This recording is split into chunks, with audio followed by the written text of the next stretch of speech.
The new poor. I'm on the front lines in the sense that I have an advantage where I might get a lot of people all at once asking me the same question. And that's what steers me in the stock market a lot in a way that a lot of people don't have access to. If all of a sudden I check my email and there's 8 people talking about the same investment angle or the same investment stock specifically, you know something's going on. It's not necessarily good. It's usually a promotion, but it gives you an insight into what everybody's talking about. And I'm going to read you something from the weekly Peter Leeds team letter. The Peter Leeds team are the people who are supporting the channel, so you can get more videos just like this one, advertisement free. The weekly letter is just for them specifically, but I like to read you certain parts when it's relevant to you. The most widely recognized upcoming crash. A major drawdown in stocks will be a surprise to precisely no one. And I tell you, investor sentiment is a contrarian indicator. When everybody thinks the market's going up, it's more likely to go down. When everybody thinks it's going to go down, it's more likely to go up because people act on their beliefs. That's investor sentiment. But we're talking about consumer sentiment now. That is not a contrarian indicator. That's just a readout or a demonstration of how people feel in the moment. How do you feel right now about the economy? That's consumer sentiment. It's not a contrarian indicator. It's just telling you that people are concerned, so they're going to slow down on their spending. If you like the fact that we never have sponsorships, please encourage us by clicking the like button. But why did consumer sentiment get to this point where it's so negative now? It started with, even though you have wage growth that's increasing, here's a chart showing you that, it's still not increasing enough to keep up with the way that inflation's increasing so much more quickly. And with inflation, there's all sorts of aspects to it. There's phantom inflation. You might only get 8 granola bars in the box instead of 10. Or the quality and amount of ingredients going into it declines. Or sometimes prices just go up. The company says, we're not making enough on that, we'll raise the prices. It just happens. So there's all sorts of reasons that prices go higher, such as the tariffs, of course. But what else makes prices go higher? Monetary creation, here's a chart of it. But I showed you before. This chart shows you interest rates, recessions in the gray areas, and I've told you before that when the interest rates start coming down, like here and coming up in December, that's when recessions officially start, when they look back months later and say, oh yeah, we were in a recession then.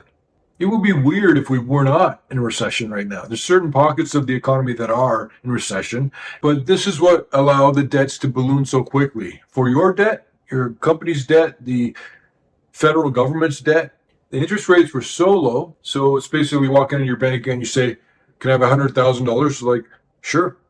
You walk out and you put it on Bitcoin. Am I right? I have a question for you. Are you among the new poor or not? Tell me in the comments below. And something that's unique right now is the rapid advancement of information dissemination. You find out important information within seconds. That's different than when you talk about 1929 or even the global financial crisis. There was connectivity everywhere then, but it's not the same as it is now. It's actually expanded so much. And then what happens is that you have the carrying costs on all this debt you took on, that now suddenly interest rates are higher, and you're dragging this anchor along. Interest rates on anything are basically dragging an anchor with you through life. But please don't feel bad that you're in this situation. It might be partly your fault. You might take too many vacations, own too many sets of golf clubs. There's ways you can save money, of course. But overall, we're all basically on this boat that you have not a lot of responsibility for the fact that you're here. You're born, your parents are using money to pay for bills, and you just get involved with that. And then they take the gold standard away from the dollar, and all of a sudden we're sitting here with a bunch of tree bark to use for currency. You've been misled because they changed the numbers of how they calculate things. Inflation, we won't count energy and food because it's too volatile. Or employment, unemployment, it's all based on the number of jobs. So you have an $80,000 job, you lose it, and so you deliver pizza and drive an Uber, you've doubled the number of jobs, and I'll count it that way. And if you take too long to get a new job, if you're unemployed, they say, you're discouraged, we're not going to count you anymore because you're obviously not going to get a job. And they just cut them out of the calculation all told, which is the same thing they do with unfunded liabilities. They just compartmentalize it into a different component so that they don't have to count it in the same way. That's blue debt. That's green debt. You're worried about red debt. And so much of it is about the mix of jobs. For example, if there's a whole bunch of new waitressing and waitering jobs, That's great. The jobs are there, but it's not the same as if it's a bunch of new 3D technology printing technicians or doctors or police officers. That greater awareness is having effects on the psychology of investors, which may lead to adjustments to their decision making in ways that we haven't seen before. Therefore, completely new and never before seen valuations and price earnings multiples in magnitudes and extremes and record levels of all manner of things will continue to emerge. And you've seen that the GDP, like every other chart I've been showing you, they're all looking exactly the same. The monetary creation chart is mirroring all of these charts, including the GDP, which is driven by military spending and government hiring. So they could hire a bunch of crossing guards on the government's payroll, and that would drive up the GDP. Plus, I have never seen such an extreme amount of jawboning, or perhaps me think if you protest too much, you've been told and indoctrinated, and it's been driven into your head that the economy is so strong. We're a bunch of frogs boiling in a pot, and it's worse than that because you go to try and jump out and they put you back and go, why are you trying to leave? The water's fine. There's a bunch of politicians and bureaucrats and economists standing around the pot, and they're telling you the water's not boiling. The water's not boiling. The number of boiling bubbles starts rising, you're getting hotter, and then all of a sudden you find yourself stepping into the year 2026. This is a year that is going to absolutely boil. And as it's boiling, it'll manifest as welcome to the new poor. And what is the new poor? It's how you feel right now, what you know right now about the economy. That's the new poor. This is the new way it's going to be. It's not the 80s anymore. It's not the 90s. Even in my own sales in my company, you can see that it's slowing down a bit. People are not buying things as much. And even the amount of activity of comments below the videos or emails we're getting, it's all slowing down. Now that you know what the new poor is about, would you consider yourself to be in the new poor? Tell me in the comments below if you think you are or you are not in the new poor. A lot of people I talk to, such as some of my friends that run a business, everything is on pause. It's not that they don't need to hire. My one friend was trying to sell his company. It was almost going through, and then everything just clamped up and no one's doing anything. Everyone's just waiting. Then you hear the tariff on Bolivian fabrics has gone from 15% to 20%.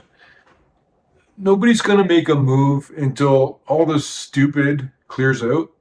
Information has gone from clunky and not available to widely available, instantly, perfectly. So what's the point? Will it matter? Yes, it already has mattered and it's mattering now, which is why everybody knows that we're in the middle of an AI bubble. I'll remind you again, this is all happening before there's a recession, officially obvious recession, which is what's going to lead to a ramp up, even from this speed and the speed of the unemployment rate climbing. It'll eventually get to double digits, and that's without the influence of artificial intelligence. That's with the influence, though, of the recession. And of course, delinquencies are on the rise. Of course, bankruptcies are on the rise. Of course, defaults are on the rise. And it also shows up, all of this economic stupid shows up in overvaluations of real estate, overvaluations of cryptocurrencies, overvaluations of stocks, specifically the Mag 7. Longer term, the choices by people and trades made by bots and programs created by people will be irrelevant. The greatest likelihood long term, the markets are going to crash strongly. If things are going down, nothing will be able to stop the collapse. Not investors, not the plunge protection team, not trading curbs, not decisions by politicians, and with 100% certainty, not decisions by economists. The artificial intelligence bubble is going to pop, which will lead to everything that you expect it will lead to.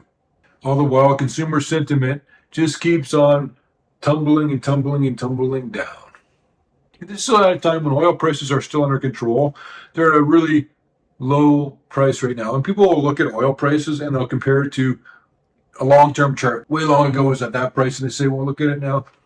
The thing is, if you're looking at oil when it was at $20 a barrel, a long time ago, there's a lot more US dollars in existence now everywhere.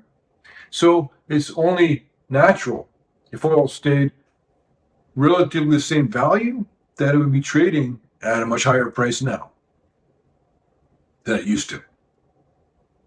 So Basically, I'm saying $20 oil is $60 oil. So the prices are not high like a lot of people think. The prices are low. Oil is the second most common liquid on the planet. And even though there's still plenty of it, I'll remind you that I told you how the oil wars will begin not when we run out of oil, but as we are running out of oil. We have about 40, 45 years left. It's not an exact calculation. Basically, all the oil in the world, how quickly we're using it, 85 million barrels a day, how long is it going to last us? And yeah, there's new technologies, and yeah, then there's disruptions and supply explosions and wars and everything. There's a lot of factors that go into it. There's decisions by OPEC, OPEC plus. There's new technologies. There's people who are getting away from oil or changing the type of car they drive. Yeah, but we're still using 85 million barrels of oil per day, and we will tomorrow, and we did yesterday, and it just keeps on going when you're not even paying attention to it. And then you see China building all these islands right on top of oil reserves, and then they load the island with runways and fighter jets and military ordnance. And everybody acts like they're so offended. Oh no. But I kind of say, like, that's great. That's brilliant. Good thinking. We should have done the same thing, but we're too busy not. But the oil wars are starting to spread out a lot more. That's the real reason what's going on with Venezuela. They've got huge oil reserves. Latin America, you're looking at Mexico and Brazil. Argentina accounting for most of the oil production. Brazil's put out 3.5 million barrels a day. And I want to talk a little bit about my developing premise, which is not official yet, but I'm looking at a blow off top going into the last part of the year until we run into 2026, which is going to be a ridiculously poor year for everybody. And when you were right in the middle of being gaslit and indoctrinated by the media and by the politicians, at that time, and they told you the economy is strong, second to none, etc., I told you their comment or their argument is irrelevant because the entire economy was based on taking on debt. So, yes, it's a large economy that's just showing you that a large amount of debt is being piled on the shoulders again and again. And people talk about how you can kick the can down the road. And I keep seeing interviews where they're talking about by 2032, it'll be this level. So I don't understand how much time people are thinking that we have here. When it's clearly obvious to the entire world that the US currency is being propagated irresponsibly, that changes everything, including the use in terms of the reserve currency, including the use of things like money, gold. And by the way, I wanted to show you, this is a chart of gold.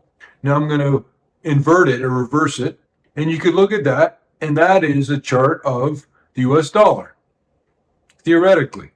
But the thing is, I've been telling you a lot lately, this is the message I'm trying to get through to you guys now.